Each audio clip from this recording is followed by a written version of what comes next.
ചിപ്സുകളിൽ ആളുകൾക്ക് ഏറ്റവും പ്രിയമുള്ള ബ്രാൻഡാണ് ലേസ്.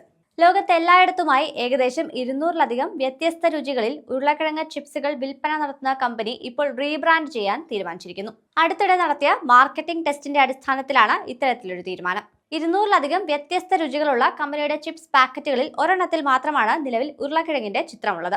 ലേസ് എന്ന് കേൾക്കുമ്പോൾ മഞ്ഞയും ചുവപ്പും ചേർന്ന ലോഗോയാണ് മനസ്സിലേക്ക് എത്തുന്നത്. എന്നാൽ ലേസിന്റെ ചിപ്സുകൾ ഉരുളക്കിഴങ്ങിൽ നിന്നുണ്ടാക്കുന്നതാണെന്ന് ഉപഭോക്താക്കളിൽ 42% പേർക്കും അറിയില്ലെന്നാണ് പഠനം പറയുന്നത്. ഇതോടെ പാക്കറ്റുകളിൽ ഉരുളക്കിഴങ്ങിന്റെ ചിത്രം കൂടി ഉൾപ്പെടുത്തി റീബ്രാൻഡ് ചെയ്യാനാണ് കമ്പനിയുടെ തീരുമാനം. യാഥാർത്ഥ്യത്തിൽ വേരൂന്നിയതെന്ന് പേരിട്ട് ലേസ് നടത്തുന്ന പുതിയ മേക്ക് ഓവർ സംസ്കരിച്ച ഭക്ഷണ പദാർത്ഥങ്ങൾക്കെതിരെ നടക്കുന്ന ലോകവ്യാപക പ്രതിഷേധം കൂടി കണക്കിലെടുത്താണ് കമ്പനിയുടെ നീക്കം. തങ്ങളുടെ ചിപ്സ് നിർമ്മിക്കുന്നത് തദ്ദേശീയമായ ഉരുളക്കിഴങ്ങുകൾ ഉപയോഗിച്ചാണെന്നും തങ്ങൾ തീർത്തും സുരക്ഷിതമാണെന്നും കാണിക്കാനുള്ള ശ്രമം കൂടിയാണ് ഇത്.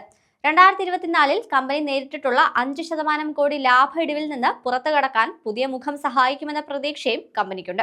ലോഗോ മുതൽ പാക്കറ്റ് വരെയുള്ള അടിമുടിയൊരു മാറ്റമാണ് കമ്പനി ലക്ഷ്യം വെക്കുന്നത്. തങ്ങളുടെ ചിപ്സിൽ ഉപയോഗിച്ച യഥാർത്ഥ ഉരുളക്കിഴങ്ങ് കൃഷി ചെയ്യുന്ന 30 ലക്ഷം കർഷകർക്ക് വേണ്ടിയാണ് ഈ മാറ്റമെന്നും ആ ചിന്തയാണ് മുന്നോട്ട് നയിക്കുന്നതെന്നും പെപ്സിക്കോയുടെ CEO ജോണി കാഹിൽ പറയുന്നു. ഗസ വംശഹത്യയിൽ ഇസ്രായേലിന് പിന്തുണ നൽകുന്നു എന്നതിനാൽ ലോകമൊട്ടാകെ ബഹിഷ്കരിച്ച വസ്തുക്കളിൽ ഉൾപ്പെട്ടതാണ് ലേസും പെപ്സിക്കോ കമ്പനി.